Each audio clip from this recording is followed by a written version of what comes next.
Tonton video ini sampai selesai agar Anda tidak gagal paham.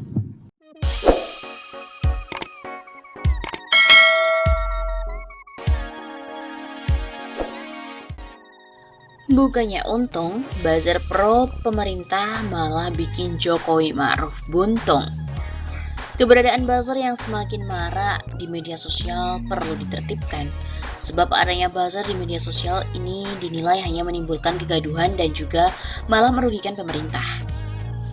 Saya mendukung segera dibubarkan para buzzer yang membuat resah masyarakat. Selama ini mereka cuma bikin gaduh di medsos, seperti postingan video Abu Janda yang mempelesetkan lagu Keong Racun untuk menyindir imam besar HRS. Begitu kata pegiat media sosial Darmansyah dalam keterangan tertulisnya pada hari Senin 30 November. Salah satu bentuk penertiban dari buzzer, kata Darmansyah, yakni dengan penghapusan akun media sosial mereka seperti di akun Facebook, Instagram, dan juga Twitter. Sebab ia pun khawatir bila keberadaan buzzer-buzzer ini dibiarkan, maka akan berdampak sangat buruk bagi pemerintahan yang saat ini berkuasa. Dampaknya, pemerintahan Jokowi Ma'ruf pun akan tidak disukai oleh rakyat banyak. Begitu jelasnya. Terlebih menurut pengamatan Darmansyah, keberadaan para buzzer pembuat gaduh itu dekat dengan para pemerintah.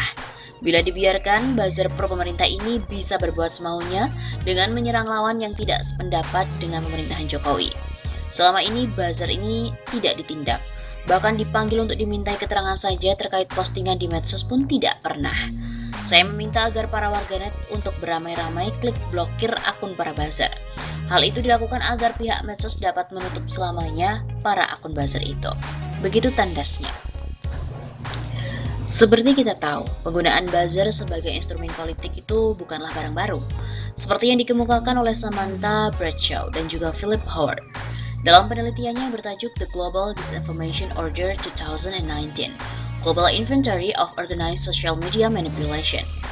Fenomena manipulasi dari media sosial yang terorganisir ini bahkan telah masif terjadi di 70 negara yang kerap kali digunakan untuk melakukan propaganda politik. Buzzer pada hematnya adalah instrumen lazim, misalnya dalam dunia marketing. Namun dalam penggunaannya sebagai instrumen politik, buzzer bertransformasi 180 derajat.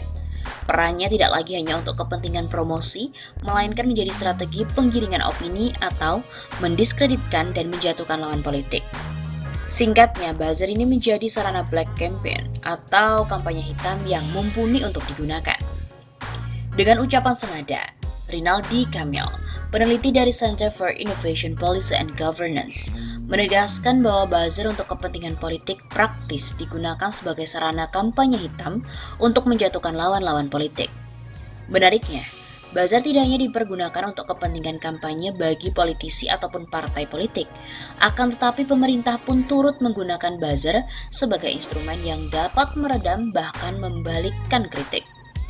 Yang terbaru, tentu saja serangan-serangan buzzer yang membangun narasi bahwa sebuah demonstrasi mahasiswa yang lalu pada Oktober, khususnya siswa-siswa STM, merupakan gerakan yang dimotivasi oleh kepentingan ekonomi alias masa-masa bayaran.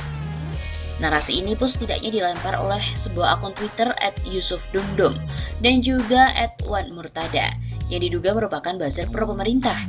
Berbagai cuplikan video dan sebuah screenshot berisi potongan percakapan grup WhatsApp siswa STM yang meminta bayaran aksi demo turut dihadirkan sebagai sebuah bukti penguat narasi. Media seperti Tirto melakukan sebuah penelusuran melalui aplikasi Truecaller dan juga Get Contact, kemudian mendapati bahwa nomor-nomor yang tertera dalam screenshot tersebut justru merupakan oknum-oknum polisi. Tidak kalah heboh, akun berpengaruh seperti @denisiregar7 juga melemparkan narasi bahwa terdapat ambulans yang menyuplai batu bagi para pendemo, sesuatu yang kemudian diakui kekeliruannya oleh pihak kepolisian. Ismail Fahmi, pendiri Drone Emprit, menuturkan bahwa untuk memecah konsolidasi mahasiswa, buzzer yang dikategorikan pro pemerintah membangun narasi melalui tagar mahasiswa pelajar anarkis, dengan tujuan untuk mendiskreditkan dan memberikan kesan negatif pada aksi demo mahasiswa terbesar dalam 2 dekade terakhir. Tidak mengherankan, masifnya buzzer-buzzer yang membanjiri media sosial dengan cuitan-cuitan provokatif dan pengalihan isu ini justru semakin menaikkan tensi publik. Menyadari hal tersebut, KSP Muldoko mengutarakan bahwa buzzer-buzzer pro pemerintah justru menciptakan kondisi kontraproduktif yang semakin menaikkan tensi publik. Hal ini karena mereka kerap melemparkan kata-kata yang tidak enak didengar dan tidak enak di hati, khususnya terhadap aksi massa pada Oktober bulan lalu. Di luar penuturan Muldoko yang entah akan ditindaklanjuti secara praktis atau tidak, fenomena buzzer pro pemerintah ini adalah apa yang telah diprediksi oleh Aldous Huxley dalam novelnya Brave New World pada tahun 1932. Bukankah internet, apalagi buzzer belum menampilkan eksistensinya di kala itu?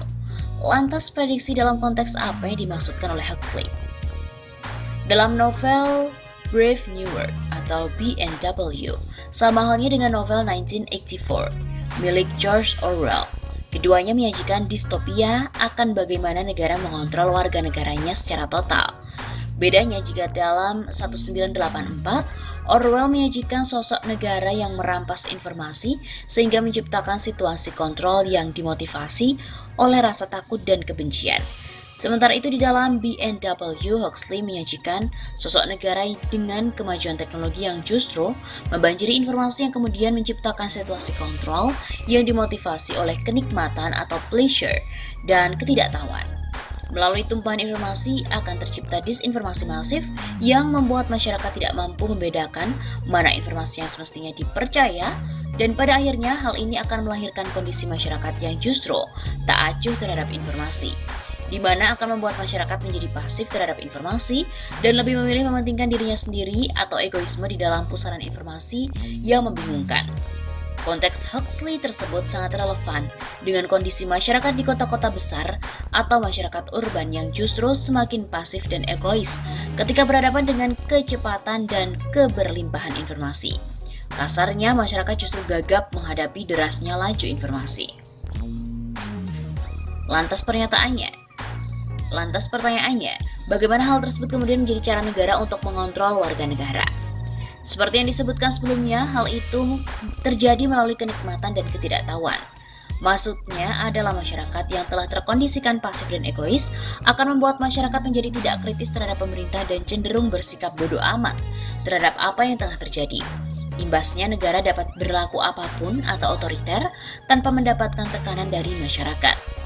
Kondisi masyarakat yang semakin pasif dan egois ini kemudian dikenal dengan istilah peringatan Huxleyan atau Huxleyan Warning yang diambil dari nama belakang Aldous Huxley.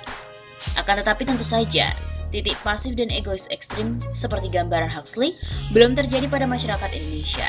Hal ini terlihat dari derasnya gelombang massa dan penolakan terhadap kebijakan pemerintah ataupun produk hukum yang dinilai begitu otoriter dan berseberangan dengan aspirasi masyarakat.